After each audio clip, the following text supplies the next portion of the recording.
Oh, God, look at that. I never liked full moons.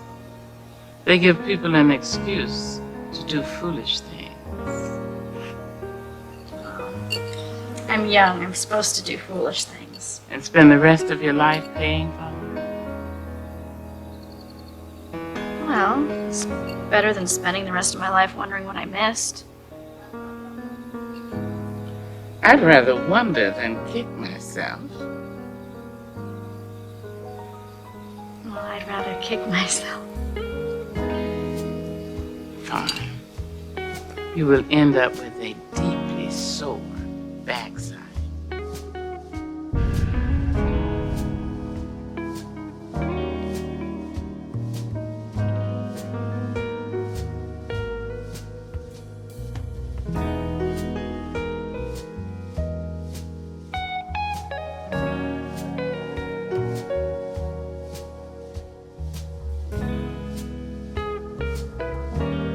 Disclaimer: there is nothing new under the sun.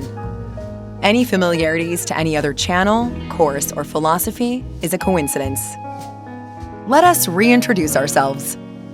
We are a group of successful women of all ages. The channel's goal is to help women of the African diaspora find ways to construct the life they desire. We are women that have upgraded our lives and want to share the tools of success. Our channel will show you how to build your ideal life. And since one size does not fit all, you must choose what that life will look like.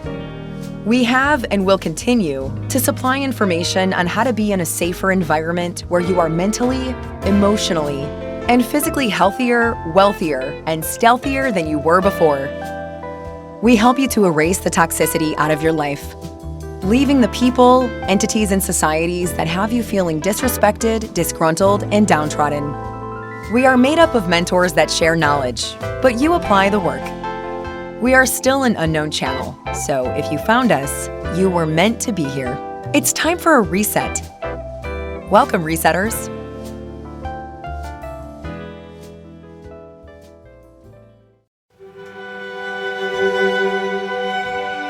Using Joseph Campbell's book, A Hero with 1,000 Faces, we created our series, Get Back on the Throne.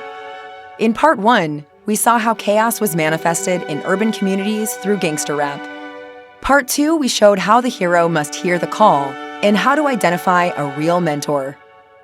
Part 3, we will show you steps in how to stop refusing the call, gather your courage, and cross the cave's threshold.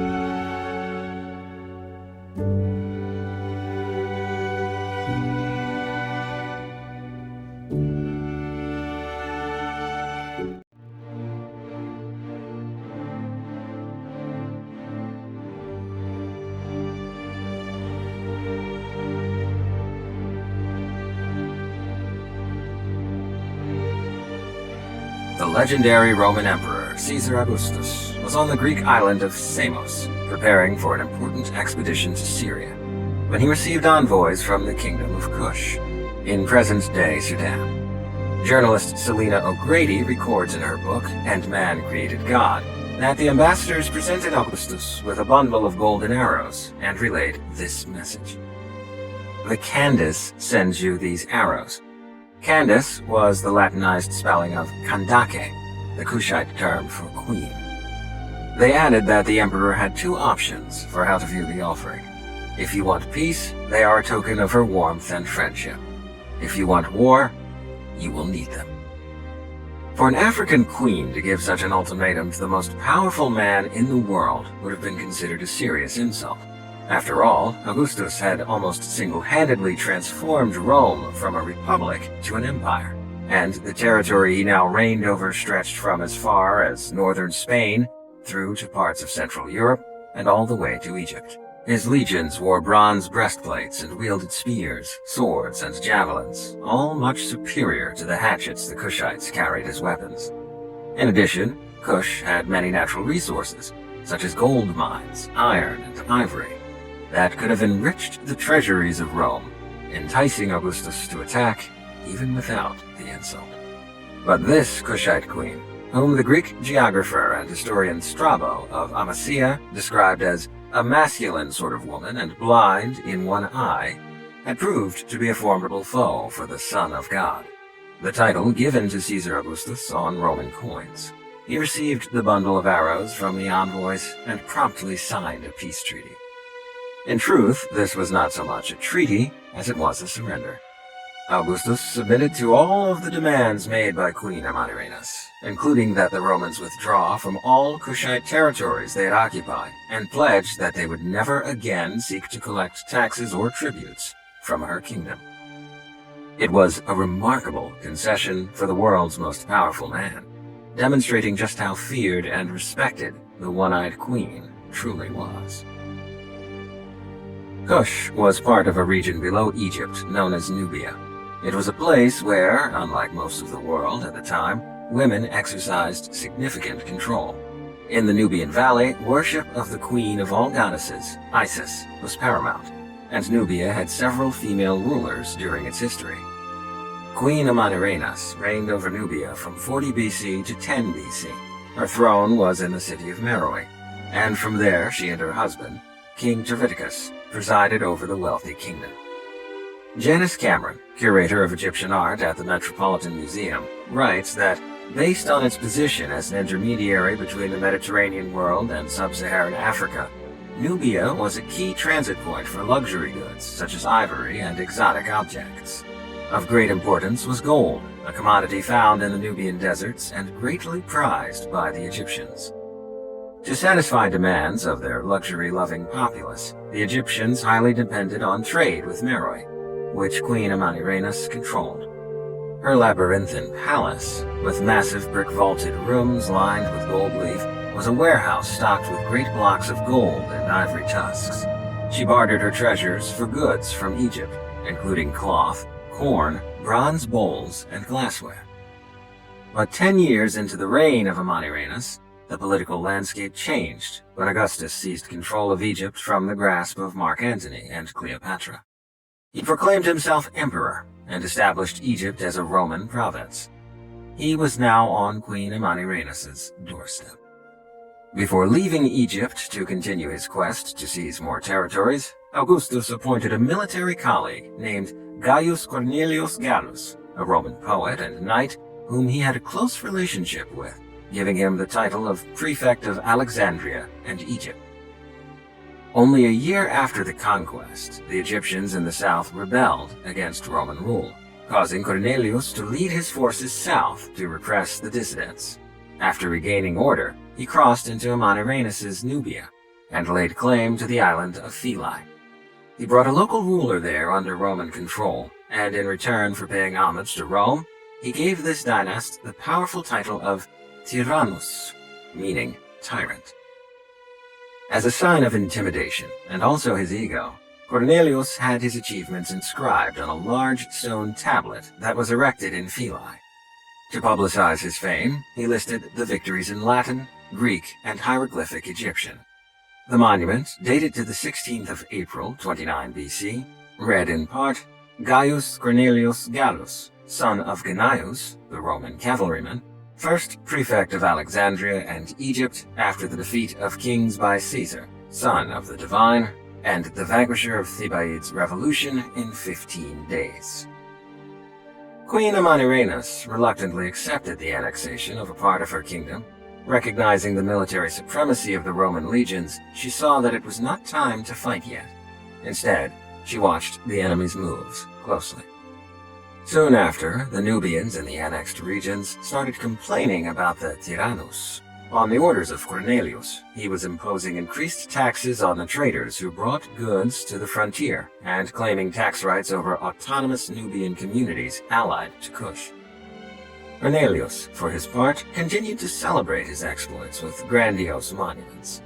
Roman historian Cassius Dio, who lived from 155 to 235 AD, described how he set up images of himself practically everywhere in Egypt and inscribed a list of his achievements even upon the very pyramids. These extravagances were not looked upon kindly back in Rome, where the standing directive was to glorify the emperor, not his underlings. Cassius added that Cornelius indulged in a great deal of disrespectful gossip about Augustus and was guilty of many reprehensible actions besides. Suffice it to say, he was on the outs with Emperor Augustus, who ultimately disenfranchised Cornelius and issued many indictments against him. The Roman Senate unanimously voted that he should be convicted in the courts, exiled, and deprived of his estate. Overwhelmed by his bleak prospects, Cornelius killed himself before the decrees took effect. Both during and after the time of Cornelius, the massive Roman Empire kept expanding. This growing footprint made it difficult for Augustus to keep tabs on all corners of his kingdom at the same time, something Queen Amanirenas paid close attention to. In 26 BC, Emperor Augustus appointed Aelius Gallus, another Roman knight, as the next prefect of Egypt. Gallus had hardly settled in when the emperor commanded him to undertake a military expedition to Arabia. 3 complete legions, approximately 15,000 troops in all, had been posted in Egypt to secure the province, but at Augustus's command, many were transferred to Arabia to help in securing this newly sought territory. This presented Queen Amanirenas with an opportunity to challenge Rome's power. While the Roman troops were being moved from Egypt, Queen Amanirenas marshaled her army to liberate her people up north from Roman authority. Together with King Theriticus, they commanded an army of 30,000 warriors from Kush, marching along the mudflats of the Nile and into Egypt. Historian Cassius Dio narrates in Roman history that the Meroitic army advanced as far as the city called Elephantine, with Candace as their leader, ravaging everything they encountered. They took the entire Triacontashuanos region, including Syene, Philae, and Elephantine, a terrain of 200 square miles. Strabo adds that in these cities, the Kushites enslaved the inhabitants and threw down the statues of Caesar. They then retreated south with loot, Roman prisoners, and thousands of Egyptian captives. As an insult, they lopped off and carried away the head of a statue of Augustus. Upon arriving back home in Meroe, Queen Amanirenas took the bronze head with its neatly disarrayed hair, protuberant ears, and startling open eyes of colored glass, and buried it beneath the entryway steps of a temple dedicated to the god Amun. David Francis, an interpretation officer at the British Museum, said in an interview with Culture 24 that, in burying the head, the Meroites ensured that everyone who entered the building would trample this image of the Emperor Augustus beneath their feet, ritually perpetuating their victory over the Romans. It was the Queen's daily reminder that she had triumphed over the most powerful man in the world. The Kushite victory did not last long. When the news reached Alexandria, the acting governor, Gaius Petronius, set out with a cavalry of 800 plus 10,000 Roman infantry. By then, the Kushite army had withdrawn to the city of Seleucus. Petronius pursued them, sending envoys ahead to demand the return of the captives. But the envoys were confused. They found that there was no leader in command of the warriors. By this, they meant no male leader. King Theriticus had died suddenly of sickness or injury, and they simply could not comprehend that a queen alone ruled the Kushites. Yet Kush did have a leader, and she was not done fighting yet. The queen's warriors, having assembled at Seleucus, came forward to battle, each carrying a large oblong shield made of raw oxhide and armed with an array of axes, pikes, and swords. They outnumbered the Romans by almost 3 to 1, but Strabo reported that they were poorly marshaled and badly armed, compared with the heavily armored, well-drilled legionary ranks. The Romans drove them into retreat, and many of the Kushite warriors fled back to the city or into the desert. Some warriors escaped the battlefield by wading out into the Nile. They hoped to make a stand at a defensive position on a small island, but the Romans secured rafts and boats to capture the island and take them prisoner.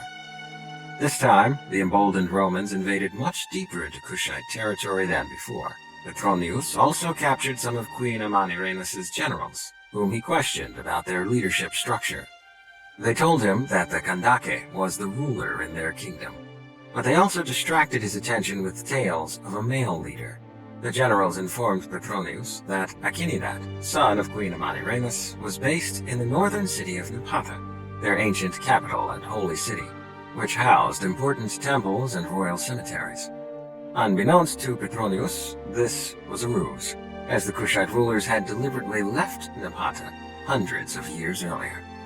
Petronius confidently marched to Napata, sure that victory there would subdue the Kushites for good. He found that Prince Akinidad was in fact not there, and that the actual capital, Metraux, was still more than 330 miles south. Angered at being misled, he burned the city and rounded up its occupants for transport back to Egypt as slaves. But the queen's ruse had worked. Petronius had marched so far and now did not have the capacity to unleash his army on the kingdom's true ruler. He had already traveled more than 570 miles from Syene, a distance almost as long as the entire length of Egypt. Strabo wrote that Petronius decided that the regions beyond would be difficult to traverse.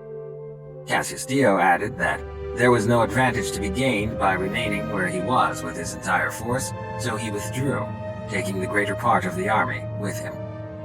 But Queen Amanirenas and her forces did not share his sense of exhaustion. She counterattacked with vigor, fiercely pursuing the retreating Romans back to the fortified hilltop city of Primis.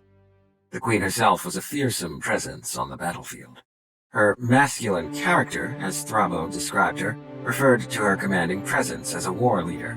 She towered above her troops, sporting 3 facial scars on her cheeks. These were indicators of physical beauty for the Meroe queens, which some Sudanese women still wear today. In one battle, as she clashed with the Romans, an enemy soldier injured the queen, blinding her in one eye. Strabo's description of the queen as masculine was in line with how Greco-Romans viewed powerful female rulers. Professor Brittany Wilson writes in Unmanly Men that the Greeks and Romans depicted foreign queens in a negative light and even viewed female leaders as a sign of a nation's barbarity. These queens were often portrayed as manly women who went beyond the bounds of proper female behavior. Governor Petronius looked down on the queen's new disability as well. From then on, he referred to her derisively as the one-eyed Candace, judging her deficient eyesight as mirroring her deficient insight as a ruler. Yet again, these men underestimated Queen Amanirenas. After her wound healed, she returned to the front line. Losing an eye in battle only made Amanirenas stronger and braver. But her suffering was not over. When her troops reached Dhaka in 24 BC, clashing with the Romans to ensure Kush's sovereignty, her son, Prince Akinidad, was killed in the campaign. She had lost her husband, her eye, and now her son. As a leader, many of her warriors had been killed in the fight. Her generals and some of her people had been abducted, and her city of Napata sacked and razed. And still, the war was far from over. But now she had but one thing left to fight for: her kingdom. Fueled by grief and anger, the Kandake, now blind in one eye, fought on. Up until this point, Queen Amanirenas and her troops had been fighting a defensive war aimed at keeping the Romans from permanently annexing any part of her kingdom. But after the destruction of Napata and the death of Prince Akinidad, they went on the attack. Over the next 2 years, she fought with all she had to offer. Her fearlessness even forced the admiration of Strabo, who said, "This queen has a courage above that of her gender." In 22 BC, she marshaled a second force of thousands of Kushite fighters and marched toward the Roman troops who had set up camp in Primis, now the border of the Roman Empire. It was a face-off of epic proportions. Based on the geography of Primis, it is nearly certain that the Kushite warriors entirely surrounded Petronius and his men. However, the Romans had a large array of ballista, ancient cannons that, although less deadly than military weapons today, could still fire deadly darts over long distances. This made a frontal assault by Queen Amanirenas nearly impossible. She would have lost countless warriors. Yet Petronius was surrounded and had no way to escape. A stalemate. Petronius was extremely eager for a ceasefire. Since becoming prefect of Egypt, Queen Amanirenas had untiringly engaged him in war, not giving him a moment's peace to officiate his administrative duties of supervising tax levies, or even enough time to take part in the celebratory festivals, chariot races, and hunting parties that the more leisurely nobles in Alexandria enjoyed. And now, he was trapped in a hilltop city with seemingly no way out. Realizing there was no way forward, Petronius urged Queen Amanirenas to meet with Emperor Augustus himself and settle matters. The Meroe warriors offered a prideful response. They claimed in jest that they did not know who the Caesar was, or where they could find him. Petronius, surely not appreciating the joke but eager to escape his current predicament, responded by giving them escorts to the Greek island of Samos, where the emperor was preparing for an expedition to Syria. Dr. Robert Stephen Bianchi, a renowned Egyptologist, writes in Daily Life of the Nubians that this is believed to be the first recorded instance in the entire history of Africa when diplomats representing a black African ruler independent of Egypt traveled to Europe to effect a diplomatic resolution. By sending her envoys and not going personally, Amanirenas showed herself to be superior to the emperor and Rome. She would not deign to travel hundreds of miles just to negotiate. She had people who could do that for her. And the one-eyed queen indeed emerged victorious. The 5-year war had cost the Romans many men and lots of money. A continued war with the tenacious Queen Amanirenas was not high on the imperial agenda. At the Treaty of Samos in 21 BC, Caesar Augustus declared Kush to be sovereign and remitted all claims of tribute.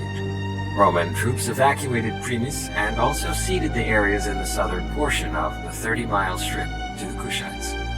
They pulled back to Dodekashoinos, which was established as the new border.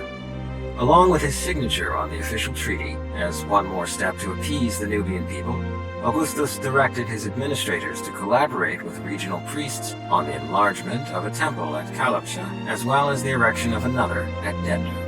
The Kushite forces lent no such fealty to the Roman idols. As the emperor's troops withdrew, the queen's fighters toppled the statues of Augustus that had been placed in the occupied town. While the war had been long and bloody, the Kushites were now free. Queen Amanirenas spared her people centuries of domination by withstanding conquest. Unlike so many other kingdoms across Europe, Africa, and Asia, she neither ceded her territory nor paid any tribute to Rome. Her kingdom was hers, and hers alone. After the Roman War, Amanirenas dedicated herself to rebuilding the kingdom and making life better for her people. She spent the next 11 years of her reign in peace, an era that was one of the most prosperous times of Kushite history, often referred to as the kingdom's golden age. She never remarried. She died in 10 BC and is buried in Jebel Barkal, Sudan. The Kushites commemorated her with a wall painting in a pyramid chapel at Metraux that portrays her holding a bow, arrows, and a spear, tethered to a group of 7 Roman captives. The story of Queen Amanirenas is a powerful testament to one woman's fighting spirit, but it's also a testament to just how long people have been overlooked and underestimated because of gender, race, and disability. In this case, underestimated at her enemy's peril. The full extent of how she humiliated the Romans has yet to be disclosed, since the Kushite account of the war, written in the Meroitic script, has not been fully decoded. Scholars hope that the ongoing excavations in Meroe will uncover another Rosetta Stone that will allow them to further translate these ancient texts. We may yet learn more about the fierce one-eyed warrior queen who triumphed over the Roman Empire, battling her way to an unprecedented peace treaty, not resting until she defended her people and secured one of the best deals in history.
Yeah, guys, this is the spot that 1 week ago, 3 black women were killed, 2 others injured in that horrific domestic violence incident. The alleged gunman, a 19-year-old man who was the boyfriend of one of the women shot.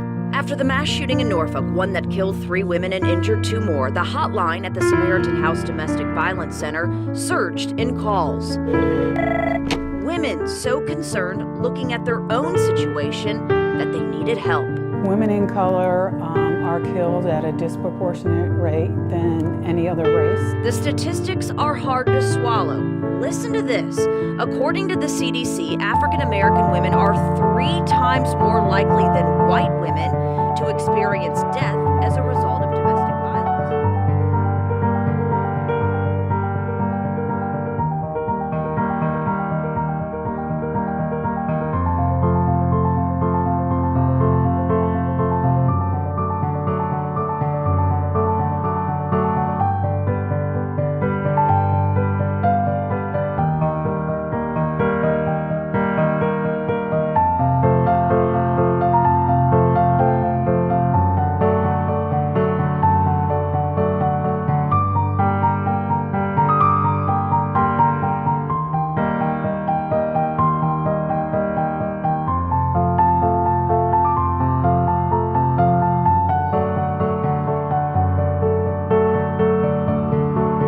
Some advocates fear that national estimate is grossly undercounted. Last night, we told you about working moms headed into homelessness. You're pricing us out of being able to even afford housing.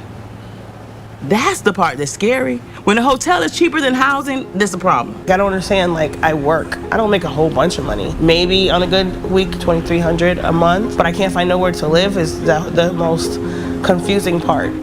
Those 2 mothers are part of an unknown number of working Florida families now experiencing homelessness for the very first time.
You will end up with a deeply sore backside.